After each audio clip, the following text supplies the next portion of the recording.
2021 നിയമസഭാ ഇലക്ഷന് മുമ്പ് ഇപ്പോഴത്തെ LDF സർക്കാർ അന്ന് പ്രസിദ്ധീകരിച്ച പ്രകടന പത്രികയിലൂടെ ഏകദേശം 50 വാഗ്ദാനങ്ങൾ നമുക്ക് തന്നിരുന്നു.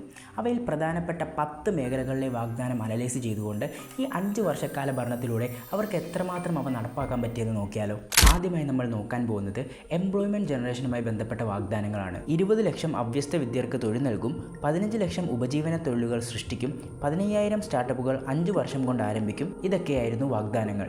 എന്നാൽ ഡേറ്റ നോക്കുകയാണെങ്കിൽ 2023-24 കാലഘട്ടത്തിലെ കേരളത്തിലെ അൺഎംപ്ലോയ്മെൻറ്റ് റേറ്റ് എന്ന് പറയുന്നത് 7.2%. ഇന്ത്യയുടെ നാഷണൽ ആവറേജായ 3.2%-ത്തേക്കാൾ ഡബിളാണ് ഈ കണക്കുന്നത്. മുൻപുള്ള വർഷങ്ങളേക്കാൾ ഒരു പൊടിക്ക് ഈ അടുത്ത വർഷങ്ങളിൽ അൺഎംപ്ലോയ്മെൻറ്റ് റേറ്റിനൊരു കുറവ് സംഭവിച്ചെങ്കിലും അതൊരു വലിയ മാറ്റമല്ല. കേരളത്തിലെ ഹൈ ലിറ്ററസി റേറ്റ് തന്നെയാണ് ഇതിന് കാരണം. ഇന്ത്യയിലെ മറ്റു സംസ്ഥാനങ്ങളെ വെച്ച് നോക്കുമ്പോൾ കേരളത്തിൽ ഗ്രാജുവേറ്റ് ആയ ആളുകളുടെ എണ്ണം വളരെ കൂടുതലാണ്. അത് കാരണമായി പ്രൊഫഷണൽ ജോലികളിൽ ടൈറ്റ് കോമ്പറ്റീഷൻ ഉണ്ടാകുകയും അതിനനുസരിച്ച് ജോബുകളുടെ എണ്ണം കൂട്ടാൻ പറ്റാതെ വരികയും ചെയ്യുന്നു. 2015 ഓർഗനൈസ്ഡ് സെക്ടറിൽ 11.3 ലക്ഷം ജോലികളായിരുന്നു ഉണ്ടായിരുന്നത്. 2025 ആയപ്പോൾ 12.5 ലക്ഷമായി മാത്രമേ അത് ഉയർത്താൻ സാധിച്ചുള്ളൂ. അതായത് 10 വർഷം കൊണ്ട് കേരളത്തിലെ ഓർഗനൈസ്ഡ് സെക്ടറിൽ വെറും 1.2 ലക്ഷം ജോലികൾ മാത്രമാണ് പുതുതായി ക്രിയേറ്റ് ചെയ്യപ്പെട്ടത്. സോ കേരളത്തിൽ തുടർന്നുകൊണ്ടിരുന്ന എംപ്ലോയ്മെൻറ്റ് പ്രോബ്ലത്തിന് ഈ 5 വർഷം ഭരിച്ച സർക്കാരിനും വലിയ മാറ്റമൊന്നും കൊണ്ടുവരാൻ പറ്റിയില്ല എന്നാണ് കാണാൻ സാധിക്കുന്നത്. എന്നാൽ സ്റ്റാർട്ടപ്പുകളുടെ കാര്യം നോക്കുകയാണെങ്കിൽ വളരെ വലിയ മുന്നേറ്റമാണ് കേരളത്തിൽ നടന്നതെന്ന് കാണാം. 2021 മുൻപ് 3,900 സ്റ്റാർട്ടപ്പുകളാണ് കേരളത്തിൽ രജിസ്റ്റർ ചെയ്തിരുന്നതെങ്കിൽ 2025 ആയപ്പോൾ അത് 7,000 ഉയർന്നിട്ടുണ്ട്. ഇൻവെസ്റ്റ് കേരള സബ്മിറ്റും കേരള സ്റ്റാർട്ടപ്പ് മിഷനും ഉൾപ്പെടെയുള്ള ഗവൺമെൻറ് ഇനിഷ്യേറ്റീവ് കേരളത്തിലെ സ്റ്റാർട്ടപ്പ് എക്കോസിസ്റ്റത്തിനെ ഫ്യൂവൽ ചെയ്തു. സോ ഗവൺമെൻറ്റിൻ്റെ വാഗ്ദാനമായ 15,000 ടാർഗറ്റിലോട്ട് എത്തിയില്ലെങ്കിലും കേരളത്തിലെ സ്റ്റാർട്ടപ്പ് എക്കോസിസ്റ്റം വളരെ മികച്ച രീതിയിലാണ് മുന്നോട്ട് പോകുന്നതെന്ന് കാണാൻ സാധിക്കും. അടുത്തത് എല്ലാവർക്കും വീട് എന്നുള്ള വാഗ്ദാനമാണ്. ഈ ഇടത് സർക്കാരിൻ്റെ ഏറ്റവും മികച്ച പദ്ധതികളിൽ ഒന്നായി എനിക്ക് തോന്നിയത് ലൈഫ് മിഷൻ പദ്ധതിയാണ്. അതായത് സാധാരണക്കാർക്ക് വീട് വെച്ച് കൊടുക്കുന്ന ഭവന പദ്ധതി. 2016 ഒന്നാം പിണറായി സർക്കാരിൻ്റെ സമയത്ത് നവകേരള മിഷൻ്റെ ഭാഗമായാണ് 2017 ലൈഫ് മിഷൻ പദ്ധതി ലോഞ്ച് ചെയ്യുന്നത്. കേരളത്തിലെ സാമൂഹിക സാമ്പത്തിക പ്രശ്നങ്ങളെ പരിഹരിക്കാൻ ഒരു 4 കാറ്റഗറിയായി തിരിച്ച് ഡെവലപ്മെൻറ്റ്സ് നടത്തുന്നതായിരുന്നു ഇതിൻ്റെ ഒരു രീതി. ഇതിൽ ഹരിത കേരളം വേസ്റ്റ് മാനേജ്മെൻറ്റിന് വേണ്ടിയും, ആർദ്രം മിഷൻ ഹെൽത്ത് കെയറുമായി ബന്ധപ്പെട്ടും, ലൈഫ് മിഷൻ ഭവന നിർമ്മാണവുമായി ബന്ധപ്പെട്ടും, പിന്നെ എഡ്യൂക്കേഷൻ സെക്ടറുമാണ് ഫോക്കസ് ചെയ്യുന്നത്. 2021 പ്രകടന പത്രികയിൽ 5 ലക്ഷം വീടുകളുടെ പണി പൂർത്തീകരിക്കും എന്നാണ് പറഞ്ഞതെങ്കിൽ 2025 ആയപ്പോൾ 5,364 വീടുകൾ പൂർത്തീകരിക്കുകയും കൂടാതെ 1,03,682 വീടുകളുടെ നിർമ്മാണം തുടർന്നു വരികയും അങ്ങനെ 2017 തൊട്ട് 25 വരെ 6,04,046 വീടുകളാണ് അനുവദിക്കുകയും ചെയ്തത്. ശരിക്കും ലൈഫ് മിഷൻ പദ്ധതി ഇന്ത്യയിലെ തന്നെ ഏറ്റവും മികച്ച ഭവന നിർമ്മാണ പദ്ധതിയാണ്. കേരളത്തിന് ഇതിനു മുമ്പും വ്യത്യസ്തമായ ഭവന നിർമ്മാണ പദ്ധതികൾ ഉണ്ടായിട്ടുണ്ടെങ്കിലും ലൈഫ് മിഷൻ്റെ സമ്പൂർണ്ണ വിജയത്തിന് കാരണം അതിൻ്റെ സിസ്റ്റമാറ്റിക്കായ പ്ലാൻ തന്നെയാണ്. 2017 തൊട്ട് 25 വരെ 4 വ്യത്യസ്ത ഫേസുകളിലാണ് പദ്ധതി പൂർത്തീകരിച്ചത്. ആദ്യത്തെ ഫേസിൽ നേരത്തെ ഏറ്റെടുത്ത് നിർമ്മാണം തീരാത്ത വീടുകളുടെ പണിയെല്ലാം പൂർത്തീകരിച്ചു. രണ്ടാമത്തെ ഫേസിൽ സ്വന്തമായി സ്ഥലമുള്ള എന്നാൽ വീടില്ലാത്ത ആളുകൾക്ക് വീട് വെച്ച് നൽകി. മൂന്നാമത്തെ ഫേസിൽ വീടും സ്ഥലവും ഇല്ലാത്തവർക്ക് ഫ്ലാറ്റ് സമുച്ചയങ്ങൾ പണിത് പാർപ്പിടമൊരുക്കി. മൂന്നാമത്തെ ഫേസിൽ ഉൾപ്പെടാൻ പറ്റാത്ത എന്നാൽ എലിജിബിളായ ബെനിഫിഷ്യറീസിന് പാർപ്പിടമൊരുക്കുകയുമാണ് ചെയ്തത്. അടുത്തത് നമ്മൾ നോക്കാൻ പോകുന്നത് സാമൂഹിക സുരക്ഷാ പെൻഷനുമായി ബന്ധപ്പെട്ട വാഗ്ദാനമാണ്. പെൻഷൻ തുക 1,600 നിന്നും 2,500 ആക്കുമെന്നതായിരുന്നു വാഗ്ദാനം. എന്നാൽ ശ്രദ്ധിക്കേണ്ട ഒരു കാര്യം എന്തെന്നാൽ 2016 ഒന്നാം പിണറായി സർക്കാർ അധികാരത്തിലെത്തുമ്പോൾ 600 രൂപയായിരുന്നു പെൻഷൻ തുക എന്നത്.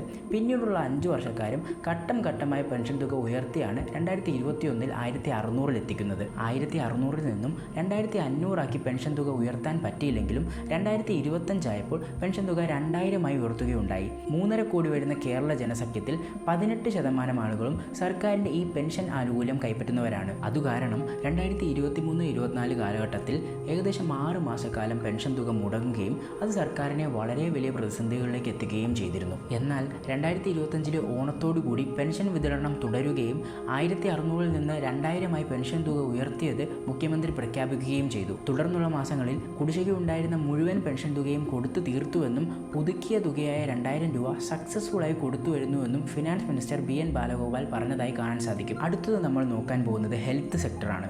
ആരോഗ്യ സംരക്ഷണം ലോകോത്തരം. ഇങ്ങനെ ഇങ്ങനെയാണ് മാനിഫെസ്റ്റോയിൽ പറഞ്ഞു തുടങ്ങുന്നത്. നേരത്തെ ഞാൻ പറഞ്ഞ നവകേരള മിഷന്റെ ഭാഗമായ ആർദ്രം മിഷൻ കേരളത്തിലെ ഹെൽത്ത് സെക്ടറിൽ വളരെ വലിയ മാറ്റങ്ങളാണ് കൊണ്ടുവന്നിരിക്കുന്നത്. 2017 ഫെബ്രുവരിയിലാണ് ആർദ്രം മിഷൻ ലോഞ്ച് ചെയ്യുന്നത്. ഗവൺമെന്റ് ഹോസ്പിറ്റൽസ് പേഷ്യന്റ് ഫ്രണ്ട്ലി ആക്കുന്നതും അതുപോലെ തന്നെ അവയുടെ സർവീസും ഇൻഫ്രാസ്ട്രക്ചറും മെച്ചപ്പെടുത്തുന്നതും എന്നതുമാണ് അതിന്റെ പ്രധാന ഒബ്ജക്റ്റീവ് എന്ന് കാണാൻ സാധിക്കും. ആർദ്രം മിഷന്റെ ഭാഗമായി 750 പ്രൈമറി ഹെൽത്ത് കെയർ സെന്റേഴ്സാണ് ഘട്ടം ഘട്ടമായി ഫാമിലി ഹെൽത്ത് കെയർ സെന്ററായി കൺവേർട്ട് ചെയ്തത്. ഏകദേശം 10,000 കോടിയുടെ വികസന പ്രവർത്തനങ്ങൾ കേരളത്തിലെ ഹെൽത്ത് സെക്ടറിൽ നടന്നു വരുന്നുണ്ട്. പ്രാഥമിക ആരോഗ്യ സംരക്ഷണത്തിനായി 5416 പബ്ലിക് ഹെൽത്ത് സെന്റേഴ്സും 356 അർബൻ പബ്ലിക് ഹെൽത്ത് സെന്റേഴ്സും എസ്റ്റാബ്ലിഷ് ചെയ്തു. ആർദ്രം മിഷന്റെ കീഴിൽ 913 ഹോസ്പിറ്റലുകളുടെ കൺസ്ട്രക്ഷൻ പൂർത്തിയായത് കാണാം. അതുപോലെ തന്നെ 14 ജില്ലകളിലെ ജനറൽ ഹോസ്പിറ്റലുകളുടെയും 26 താലൂക്ക് ഹോസ്പിറ്റലുകളുടെയും OP ഡിപ്പാർട്ട്മെന്റ് റെനോവേറ്റ് ചെയ്യുകയും ചെയ്തു. 102 കമ്മ്യൂണിറ്റി ഹെൽത്ത് സെന്റേഴ്സാണ് കഴിഞ്ഞ നാളുകളിൽ അപ്ഗ്രേഡ് ചെയ്ത് ബ്ലോക്ക് ഫാമിലി ഹെൽത്ത് സെന്റേഴ്സ് ആക്കിയത്. കൂടാതെ ഇ ഹെൽത്ത് എന്ന ഡേറ്റാബേസ് നെറ്റ്വർക്ക് എസ്റ്റാബ്ലിഷ് ചെയ്യുകയും അതിലൂടെ പേഷ്യന്റിന്റെ മെഡിക്കൽ റെക്കോർഡ്സ് കേരളത്തിലെ പ്രൈമറി, സെക്കൻഡറി, ടേഷറി ലെവലിലുള്ള ഹോസ്പിറ്റലുകളിലെ ഡോക്ടർമാർക്ക് ഈസിയായി ആക്സസ് ചെയ്ത് ക്വാളിറ്റി സർവീസ് നൽകാനും സാധ്യമാക്കി. നിലവിൽ കേരളത്തിലെ 564 ഹോസ്പിറ്റലുകളിൽ ഇ ഹെൽത്ത് സംവിധാനമുണ്ട്. ഇതിൻ്റെയൊക്കെ ഫലമായി കേരളത്തിലെ 290 ഹെൽത്ത് സെന്റേഴ്സിന് NQAS അക്രഡിഷൻ ലഭിക്കുകയും ചെയ്തു. അതുപോലെ തന്നെ നമുക്കറിയാവുന്ന ഒരു കാര്യമാണ് കേരളത്തിൻ്റെ ഹെൽത്ത് ഇൻഡിക്കേറ്റേഴ്സ് എന്നും ഇന്ത്യയിലെ മറ്റേതു സംസ്ഥാനങ്ങളെക്കാളും വളരെ മികച്ചതാണെന്നുള്ളത്. Infant mortality, maternal mortality, life എക്സ്പെക്റ്റൻസിയിലെല്ലാം തന്നെ കേരളത്തിൻ്റെ മികവ് തുടർന്ന് തന്നെ പോകുന്നുണ്ട്. കണക്കുകൾ പ്രകാരം ഇത്രയൊക്കെ നേട്ടങ്ങൾ ഉണ്ടായിട്ടുണ്ടെങ്കിലും അതുപോലെ തന്നെ വിവാദങ്ങളും ഗുരുതര വീഴ്ചകളും കേരളത്തിലെ പബ്ലിക് ഹോസ്പിറ്റലുമായി ബന്ധപ്പെട്ട് കഴിഞ്ഞ നാളുകളിൽ നടന്നത് നമ്മൾ കണ്ടു. പ്രധാനമായി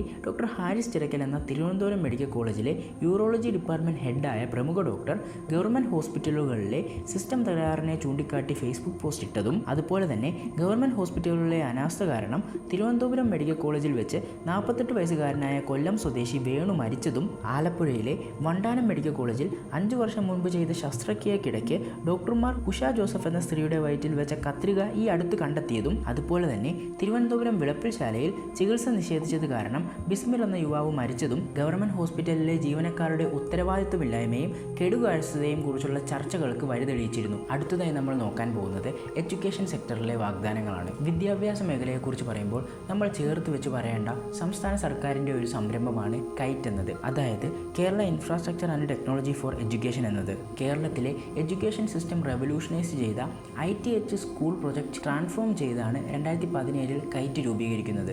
കൈറ്റിൻ്റെ പ്രധാന ഒബ്ജക്റ്റീവ് എന്നത് കേരളത്തിലെ മുഴുവൻ സർക്കാർ എയ്ഡഡ് സ്കൂളുകളെയും ഇൻഫർമേഷൻ കമ്മ്യൂണിക്കേഷൻ ടെക്നോളജി ഇൻഫ്രാസ്ട്രക്ചർ മുഖേന മോഡേണൈസ് ചെയ്യുക, ടീച്ചേഴ്സിൻ്റെയും സ്റ്റുഡൻസിൻ്റെയും കപ്പാസിറ്റി ബിൽഡ് ചെയ്യുക എന്നതൊക്കെയാണ്. ഇതിനോടകം തന്നെ കൈറ്റിൻ്റെ ഇനിഷ്യേറ്റീവായ ICT at school scheme, hitech school project, hitech lab project, robotics and AI training, KITE visitors education channel മുതലായവ സ്കൂളുകളിൽ നടപ്പാക്കി വരുന്നുണ്ട്.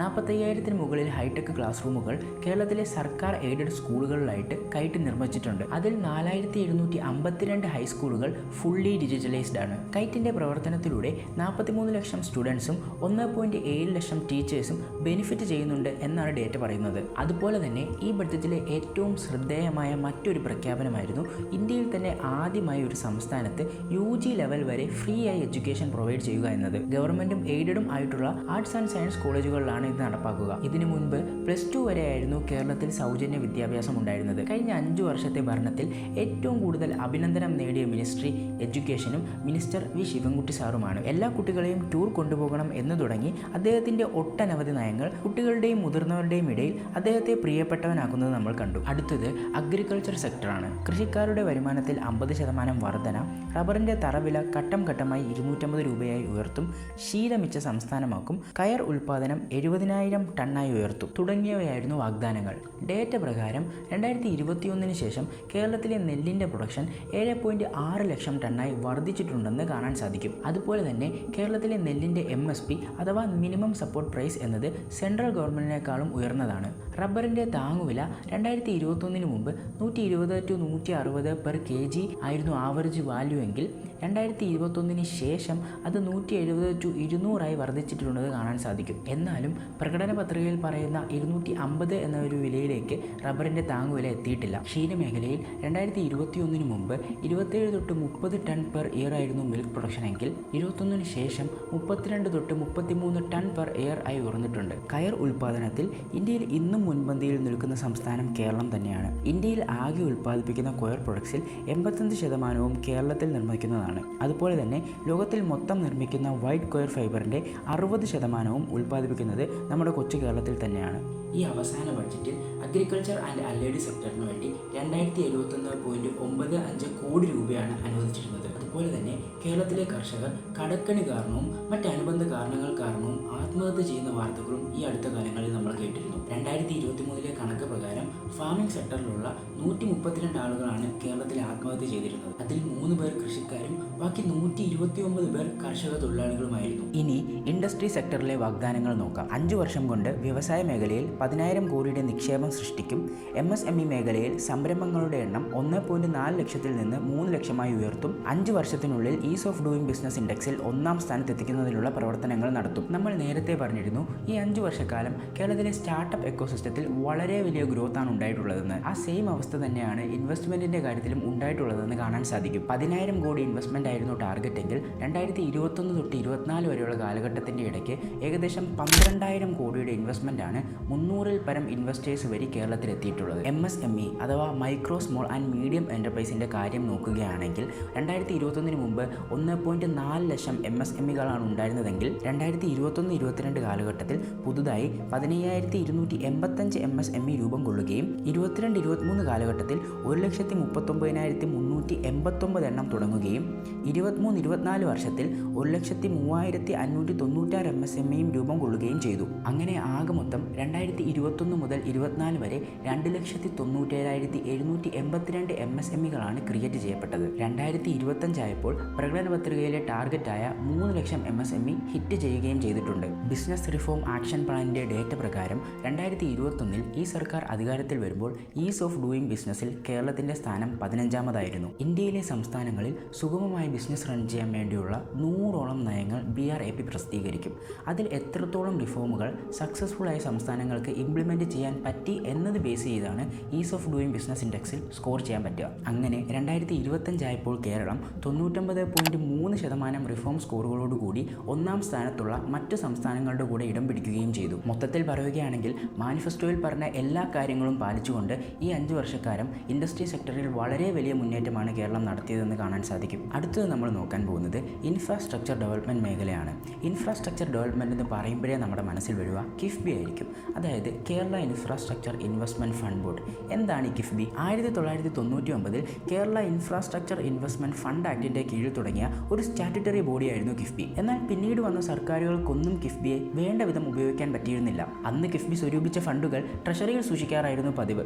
സർക്കാരിന് സാമ്പത്തിക ബുദ്ധിമുട്ടുകൾ ഉണ്ടാകുമ്പോൾ ഈ ഫണ്ട് വക മാറ്റി ചിലവഴിക്കുകയും ചെയ്യുമായിരുന്നു. അങ്ങനെയാണ് 2016 1-ാം പിണറായി സർക്കാരിൻ്റെ കാലഘട്ടത്തിൽ കിഫ്ബി അമെൻമെൻറ്റ് ആക്ട് വഴി സ്ഥാപനത്തെ ശാക്തീകരിക്കുന്നതും സംസ്ഥാന സർക്കാരിൻ്റെ പ്രധാനമായുള്ള ഒരു ഓഫ് ബഡ്ജറ്റ് ഇൻഫ്രാസ്ട്രക്ചർ ഫണ്ടിംഗ് ആമായി കിഫ്ബിയെ മാറ്റുന്നതും. പ്രധാനമായും ഗവൺമെൻറ് ബോണ്ടും ഡിബഞ്ചേഴ്സും ഇഷ്യൂ ചെയ്യുന്നത് വഴിയാണ് കിഫ്ബി ഫണ്ട് സമാഹരിക്കുന്നത്. അവ തിരിച്ചടയ്ക്കുന്നത് നമ്മുടെ മോട്ടോർ വാഹന നികുതിയുടെ 50%-വും പെട്രോളിയം സെസ്സും ഉപയോഗിച്ചാണ്. കിഫ്ബിയുമായി ബന്ധപ്പെട്ട് ധാരാളം വിവാദങ്ങൾ കഴിഞ്ഞ കാലഘട്ടങ്ങളിൽ നടന്നിരുന്നു. അതിൽ ഒന്നായിരുന്നു മസാല ബോണ്ട്. 2,150 കോടി രൂപ ലണ്ടൻ സ്റ്റോക്ക് എക്സ്ചേഞ്ചിൽ നിന്നും സമാഹരിച്ചതായിരുന്നു അത്. ഇന്ത്യയിൽ ഇത്തരത്തിൽ പണം ലഭിക്കുന്ന ആദ്യ ഏജൻസിയായിരുന്നു കിഫ്ബി. ഇങ്ങനെ സമാഹരിച്ച ഫണ്ട് വഴി കിഫ്ബി കേരളത്തിൽ വലിയ തോതിൽ ഇൻഫ്രാസ്ട്രക്ചർ ഡെവലപ്മെൻറ്റ്സ് നടത്തി.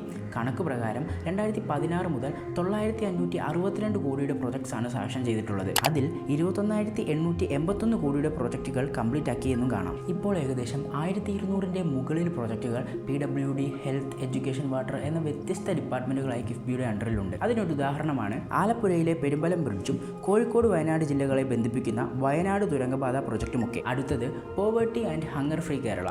നമുക്കറിയാവുന്നതുപോലെ തന്നെ കേരളത്തിലെ പോവേർട്ടി റേറ്റ് വളരെ കുറവാണ്.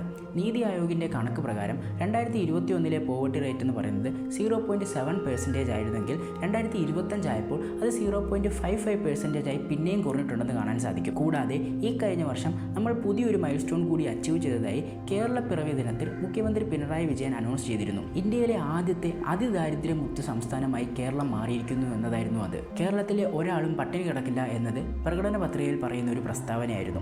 വർഷങ്ങളായി കേരളത്തിലെ പബ്ലിക് ഡിസ്ട്രിബ്യൂഷൻ സിസ്റ്റം വളരെ സ്ട്രോങ് ആണെന്ന് നമുക്കറിയാം. കേരളത്തിലെ 90% മുകളിൽ വരുന്ന ജനസംഖ്യയെയും റേഷൻ സിസ്റ്റം കവർ ചെയ്യുന്നുണ്ട്. കോവിഡ് സമയത്ത് 97% മുകളിൽ ഗുണഭോക്താക്കൾ റേഷൻ സംവിധാനം ഉപയോഗിച്ചതായി ഒരു സ്റ്റേറ്റ് പ്ലാനിംഗ് റിപ്പോർട്ടിൽ കാണാം. കൂടാതെ 35 രൂപയിൽ താഴെ ഊണ് ലഭ്യമാക്കുന്ന കുടുംബശ്രീ ജനകീയ ഹോട്ടൽസും 2020 ബഡ്ജറ്റിന്റെ ഭാഗമായി ആരംഭിച്ച് കേരളത്തിൽ ഉടനീളം 750 അധികം ഹോട്ടലുകളുമായി വിജയകരമായി പ്രവർത്തിച്ചു വരുന്നതും കാണാൻ സാധിക്കും. അവസാനമായി നമ്മൾ നോക്കാൻ പോകുന്നത് സൽഭരണവും അഴിമതി നിർമ്മാർജ്ജനവുമാണ്. Kerala vigilance and anti corruption ബ്യൂറോയുടെ റിപ്പോർട്ട് പ്രകാരം 818 കറപ്ഷൻ കേസുകളാണ് കഴിഞ്ഞ 5 വർഷത്തിനിടയ്ക്ക് കേരളത്തിൽ റിപ്പോർട്ട് ചെയ്തത്. അതിൽ 232 എണ്ണം ഡയറക്റ്റ് കൈക്കൂലി വാങ്ങുന്നതിനിടയിൽ വിജിലൻസ് ഉദ്യോഗസ്ഥർ പിടിച്ച ട്രാപ്പ് കേസുകളായിരുന്നു. 2025 മാത്രം 57 ട്രാപ്പ് കേസുകളാണ് റിപ്പോർട്ട് ചെയ്തത്. ഇവയെല്ലാം സൂചിപ്പിക്കുന്നത് കേരളത്തിൽ ഉയർന്നു വരുന്ന കൈക്കൂലി കേസുകൾക്ക് ഉപരി കഴിഞ്ഞ നാളുകളിൽ ശക്തമായ വിജിലൻസ് സംവിധാനത്തെ കൂടിയാണ്. അതുപോലെ തന്നെ കഴിഞ്ഞ നാളുകളിൽ കേരളം ഭരിച്ച LDF സർക്കാരിനെതിരെ